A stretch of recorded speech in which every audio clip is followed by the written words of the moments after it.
It's Christmas Eve day. And when I was a boy, um, Christmas Eve day was the most exciting day in the entire year. And that's because that's the day that my family opened our presents. My mom and dad would put the tree up, 2 or 3 weeks before Christmas, and then presents would start arriving. My mom was one of those kind of people that she would be buying presents all year long and would hide them in various secret places, but they would always be. We knew where those secret places were, but it's hard to, they were all wrapped up and you couldn't.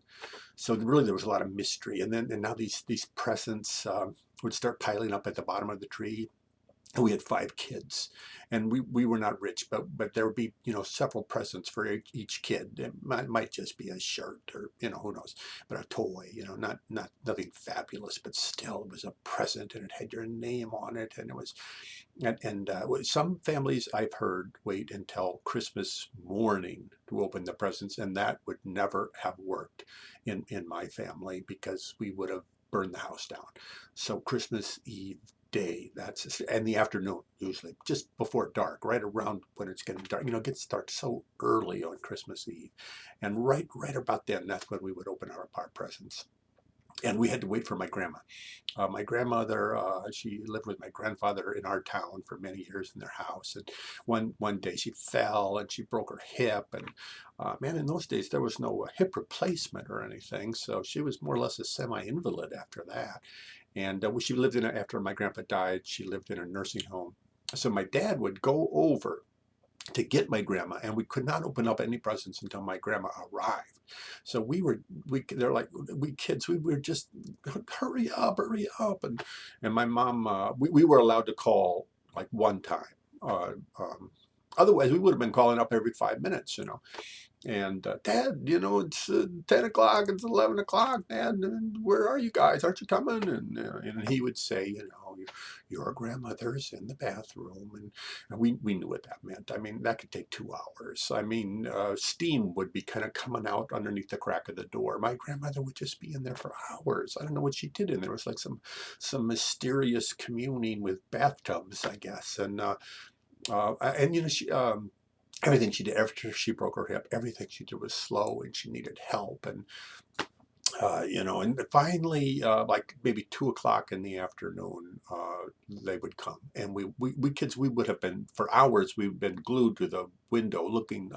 You see it? Is that car Dad's car? No, and that's Dad. They're coming. They're coming. Oh God, we would just be wild with excitement, and when the car would come, and we'd all run out. Hey, they're here. They're here. But even then, it would take like 20 minutes to get my grandma from the car to the house.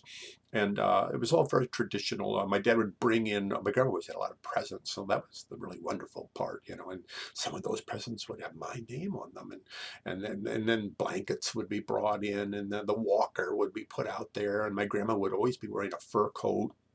There'd always be a little brooch on the fur coat, I remember. And man, it was hard to get her out of the car. You had to kind of, my dad would like rock her, get some momentum. She was not petite, let me say.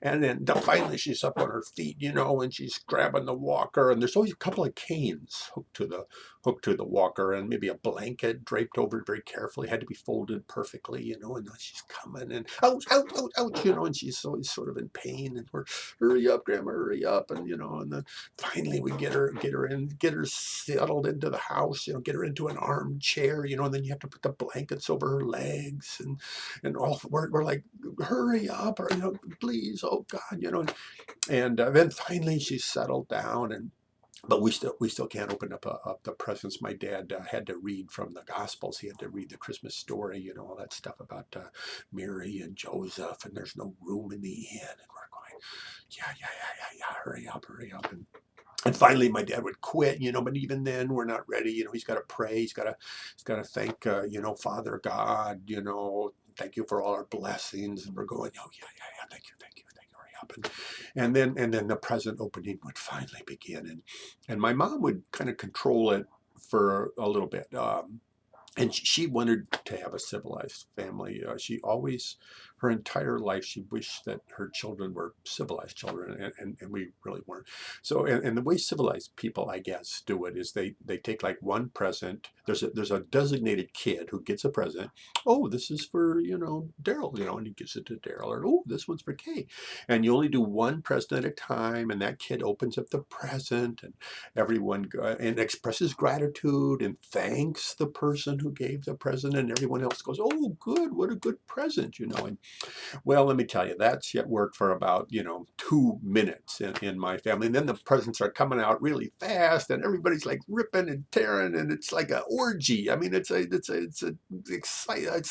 I can't even describe how wonderful it was to be, papers flying through the air. And, oh, God, that was Merry Christmas to everyone.